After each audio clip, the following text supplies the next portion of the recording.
Welcome to the Salmon Runs YouTube. Enjoy the video.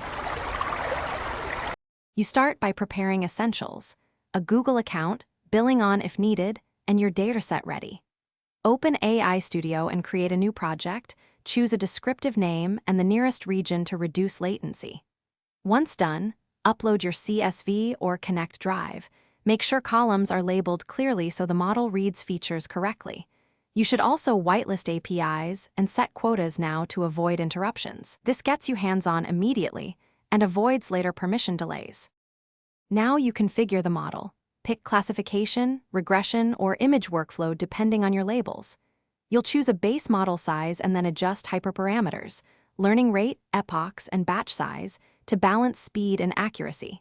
Make sure to preview and set dataset splits like 80/10/10 for train/validation/test. This prevents overfitting and reveals generalization. Once configured, start a short test run to confirm data parsing and watch logs for errors before committing to full training.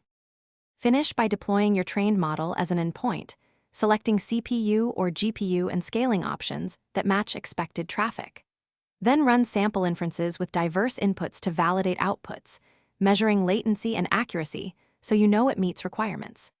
If you hit errors or poor results, check logs for parsing or runtime failures, confirm the data schema matches training, and rerun training with smaller batch sizes or corrected labels. One quick troubleshooting tip: inspect validation. Thanks for watching. Consider subscribing if we helped you.